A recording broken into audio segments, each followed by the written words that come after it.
Hello student, myself Professor Rushali Tapde from ICWM Engineering College.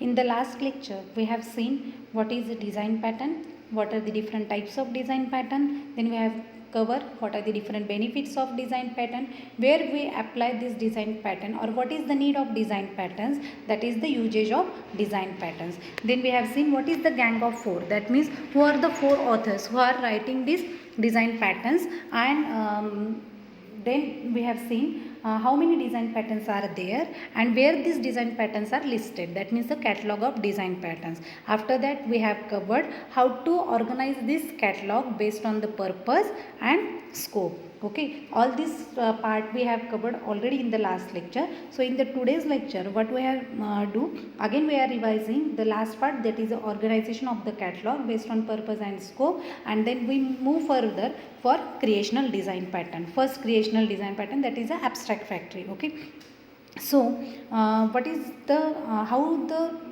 different design patterns, there are 23 design patterns in our catalog. So how to organize this catalog based on the purpose and based on the scope. Now what comes under the purpose and what comes under the scope? Under the purpose, that means the type of design pattern, whether it is a creational, whether it is a structural, and whether it is a behavioral. So which design pattern comes under which type, and under the scope, whether it is applicable to the class or whether it is applicable to the object. We need to understand this first. So if we understand organization of the catalog, it is easy for us to explain understood each and every design pattern. Now, under the purpose, the factory method, that factory method design pattern belongs to the creational design pattern, and it comes to the comes under the class scope. Now, the next is that abstract factory, builder, prototype, singleton, all these design patterns are the creational design pattern because they are creating the objects. That's why they comes under the object scope. Now what the abstract factory does, abstract factory allows you to create the familiar objects without knowing their concrete classes. Again this is dealing with the objects, that's why they can this design pattern comes under the object scope. Next one is the prototype. And next turn is the singleton. What the singleton design pattern does, in last lecture we have seen the small introduction about each and every design pattern, 23 design patterns. Okay, so what this singleton name itself define it. What this singleton does, it allows you to create only the single object of your class, and it gives you a global point from where you can access that object. Okay. Now the next is the structural design pattern. Under the structural design pattern, the first one is the adapter design pattern, which deals with the classes. That's why it comes under the class scope. What the adapter design pattern does, if we want multiple classes used together to carry out our task, but they are not their interface is not compatible, in that case we can use the adapter design pattern to get together all these classes and carry out our task. That's why this adapter is design pattern, it is dealing with the classes, so it comes under the class scope. The next is the adapter, bridge, composite, decorator, facade, flybait and proxy. All these design patterns comes under the object scope because they are dealing with the object. For example, take at the proxy design pattern. What this proxy design pattern does, it provides a placeholder for the object to control access to that object. Okay, this is the working of that design pattern. Again it is dealing with the object, that's why it comes under the object scope. Next is the interpreter template method. This is dealing with the class. This is the behavioral design pattern which comes under the class scope. Next is the chain of responsibility, command, iterator, mediator, memento, observer, state, strategy and visitor. All these are dealing with the object, so they comes under the object scope. For example, we can take the observer. In the last lecture when we see what is the observer does, when there are multiple objects which are dependent with each other and they are collected together to carry out particular task, in that case what the observer design pattern does, it observe the working of each and every object, so that if any object can change their working, that notification will be given to other object because they are independent to each other. So this is the responsibility of that observer design pattern, to give the notification to other object for that of that changes. Okay, so in this way all the 23 design patterns, they are organized based on the purpose, that is under the creational, structural and behavioral, and based on the scope, that is the class and object. All these parts we have covered in the last lecture. In just 5 minutes we have revised that part. Now we are moving to the creational design pattern. What is the creational design pattern? What the word itself, the creational design pattern itself define what it does. Okay, it are creating something. This design pattern helps you to create something. What they need to create, they are allow you to create different objects. Okay, so what the creational design pattern does? The creational design patterns are the patterns that deal with the object creation mechanism, trying to create objects in a manner which are suitable to the situation. That means these design patterns allow you to create different objects which are suitable to your situation. That means whatever the objects I want to create for my problem, solving my problem, it allows you to create that object. Okay, the basic form of object creation could result in a design problems or added complexity to that design. Creational design patterns solve this problem by somehow controlling the object creation. What we are saying, the basic form of object creation, whenever we create the different objects, what happened? It may add the complexity to the design. Whatever the design we are performing or whatever we are developing, whenever we create the object, it may be add some complexity to in our development process. So this design, creational design pattern solve that problem by controlling the object creation. Okay, that is the main purpose of creational design pattern. Now the creational design pattern abstract the initiation process. They help make a system independent of how the objects are created, composed and represented. This is very much important part about the creational design pattern. What they does, they help a system to make independent of how the objects are created, composed and represented. Okay. A class creational pattern uses inheritance to vary the class that instantiated. What? There are two types scopes under the creational design pattern, class scope and object scope. So whatever the creational design pattern, they comes under the class scope, that pattern uses the inheritance to vary the class that instantiated, whereas whatever the objects, whatever the design patterns that comes under the object scope, they will delegate instantiation to another object. This is the basic about the creational design pattern. Consequently, the creational patterns give you a lot of flexibility in what is get created, who creates it and how it is get created and when. Obviously, whenever you are using the creational design pattern, it controls the creation of your object process. That means it makes you the independent of how the objects are created, who are going to create it, when it get created, how it's get created. All these things are responsibilities is of the creational design pattern. They let you configure a system with the product objects that vary widely in a structure and functionality. Configuration can be static, that is specified at compile time, or it can be the dynamic, which is at the runtime. I hope you understood about the basic thing about the creational design pattern. What the creational design pattern does, it helps you to create the objects such a way that it makes your system independent of how the objects are get created. Now we have started with the first creational design pattern, that is the abstract factory. Okay, whenever now there is always a question, they may be ask you to write down the abstract factory design pattern. Any design pattern, whenever you are explaining any design pattern, some points you need to be remember. Based on that point, you can explain your design pattern. First one is the intent. Second one is the applicability. Intent means you have to give the short description about that design patterns. Second point is that applicability. That means where that design pattern is applicable.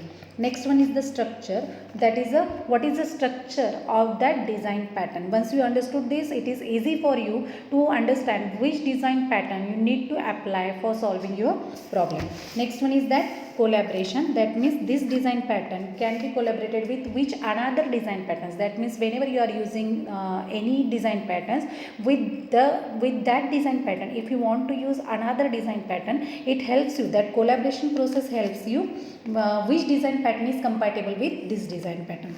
Next is the consequences. Under these consequences, you can explain about the design pattern, what are the trade-offs, what are the different results you can achieve after applying this design pattern. And last one is nothing but the implementation process, how you are implementing your product with the help of this design pattern.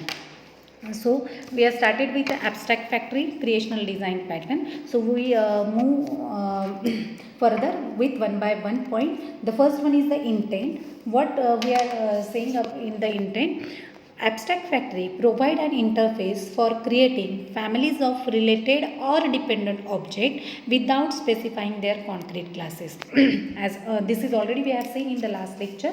What the abstract factory does, it provide you an interface for creating dependent or independent object without specifying their concrete classes. That means to which class they are belonging. Okay, a hierarchy that encapsulates many possible platforms and the construction of suite of products. The new operator consider harmful. This is about the intent of your abstract factory.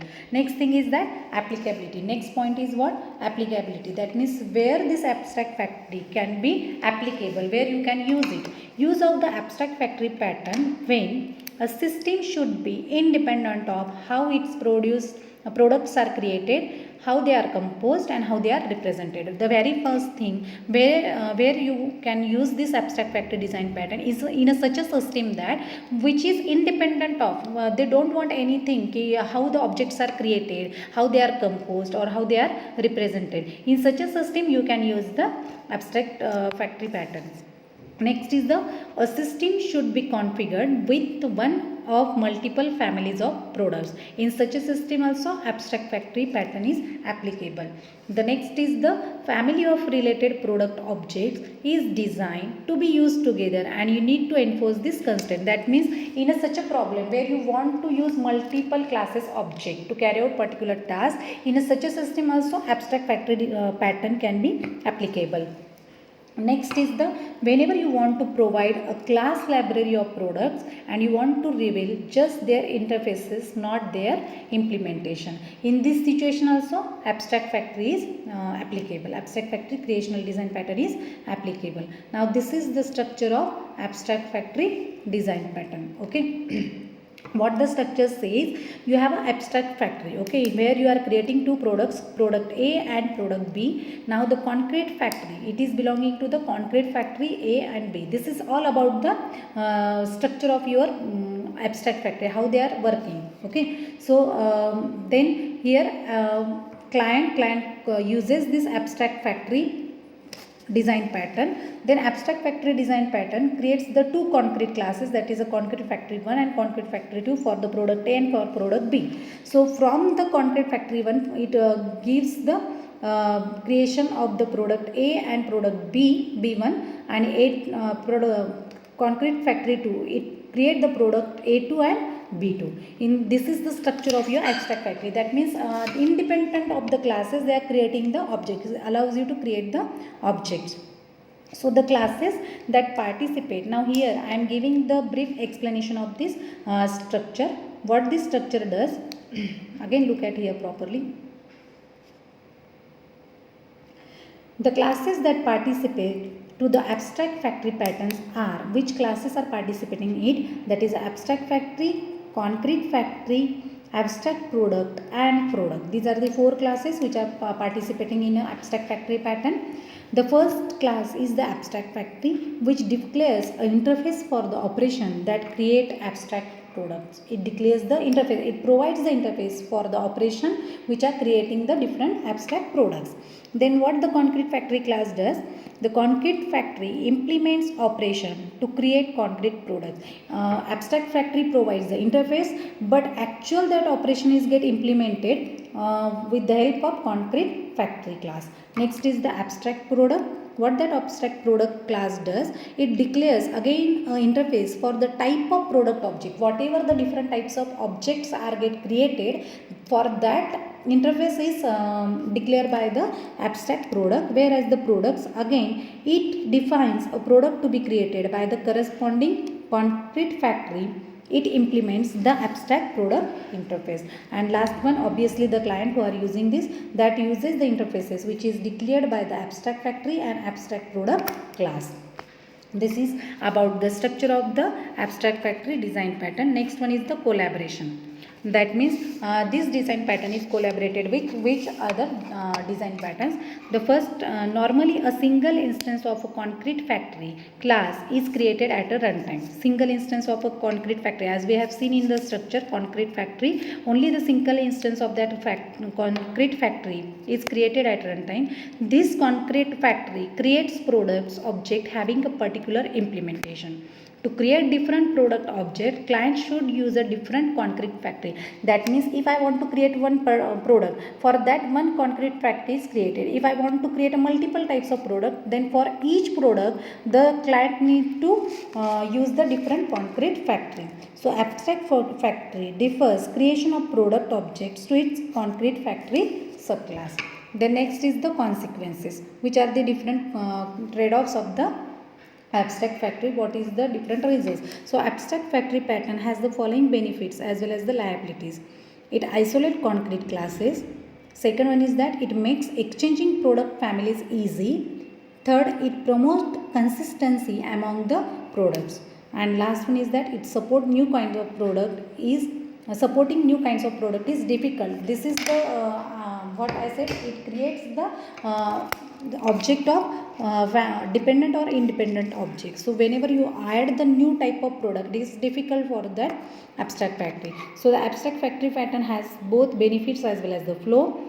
On one hand, it is isolate the creation of objects from the client that needs them. What it's saying, it isolate the process of creation of the object from the client who need them, giving the client only the possibility of accessing them through the interface, which makes the manipulation easier.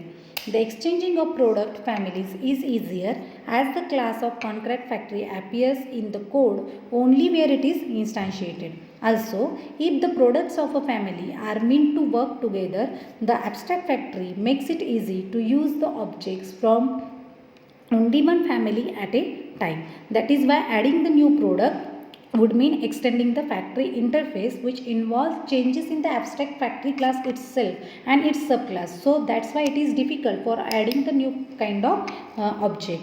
What are the different implementation of the abstract factory? The first one is that map out a matrix of distinct product types versus variant of this product. Next is the declare abstract product interface for all product types. Then make all the concrete product class implement this interface. Third implementation, you can where you can use this abstract factory. Declare the abstract factory interface with a set of creation methods for all abstract products. Then implement a set of concrete factory classes, one for each product variant. Next implementation process is that create a factory initialization code. Somewhere in the app, it should instantiate one of the concrete factory classes depending on that application configuration or the current environment. Pass this factory object to all classes that construct the product and scan through the code and file all direct calls to the product constructor and replace them with calls to the appropriate creation method on the factory object. All this is done with the help of abstract factory. So in today's lecture we have seen the creational design pattern. What is the basic of the creational? We get the basic introduction of the creational design pattern. Then we have started with the first creational design pattern, that is abstract factory. We have seen their intent, that is a short description where it is get applicable. What is the structure of our abstract factory, how it works, and then collaboration, which classes in that structure are collaborated with each other. Then we have seen the consequences and last one, the implementation of the abstract factory. I hope you will understood about the creational design pattern and what is the abstract factory. Thank you.